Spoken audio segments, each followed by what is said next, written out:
love has always been to make people laugh.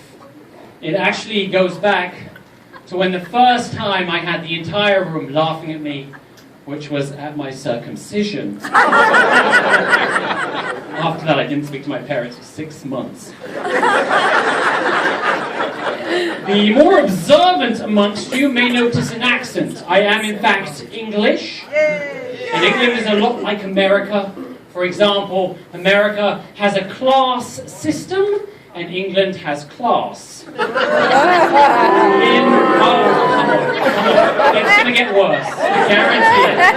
In England, we actually speak English. Here in America, we speak we American. describe it as Spanish. In America, you guys have White Castle. In English, we have actual castles. In England, we have just the one queen. This country is full of queens. Tell me about it. In England, we have a justice system. In America, you have a just-ish system. In case any of you are offended, let me just explain. In England, sarcasm is an integral part of our life. It's as natural as breathing. For you Americans, breathing is something you do when you're not eating. Take it. And there are no guns in England. That might be hard for some of you to believe.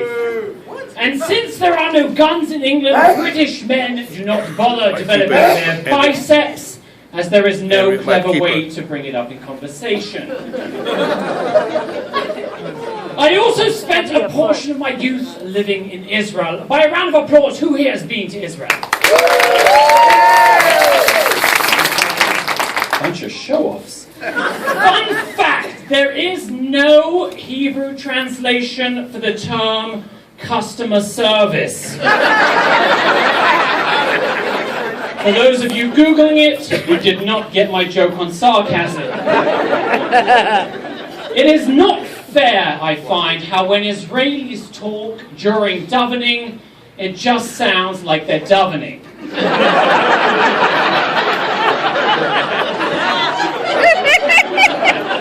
It's true, you all know it's true. When I talk during davening, it sounds like Lashon Hara. Oh boy. When in Israel, though, never dress up as a suicide bomber on Halloween. It's not that they don't have a sense of humor, it's that they don't have a Halloween.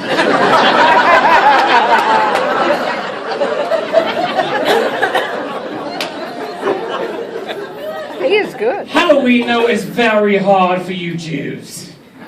Buy candy at full price and then give it away to strangers for free. Even the Jewish dentists struggle with it. Oh boy. For those of you who do not enjoy all the merriment and drinking of Purim, we have Passover coming up.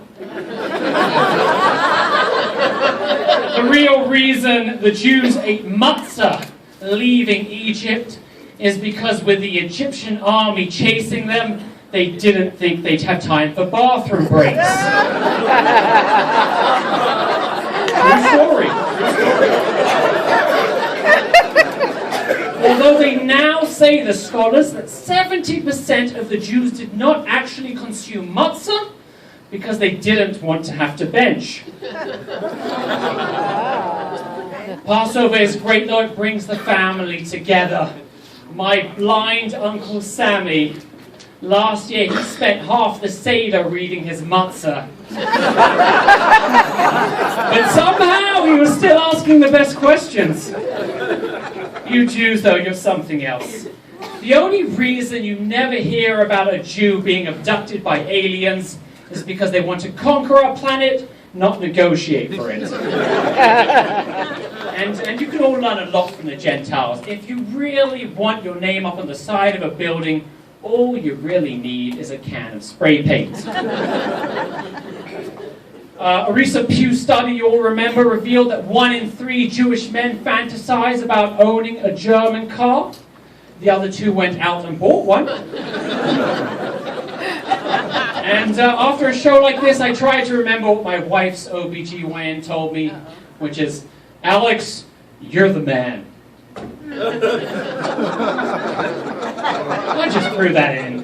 In conclusion, God really does work in mysterious ways. Take the weather, for example. Did you know that 88% of tornadoes hit along the Bible Belt? Because we really appreciate an act of God.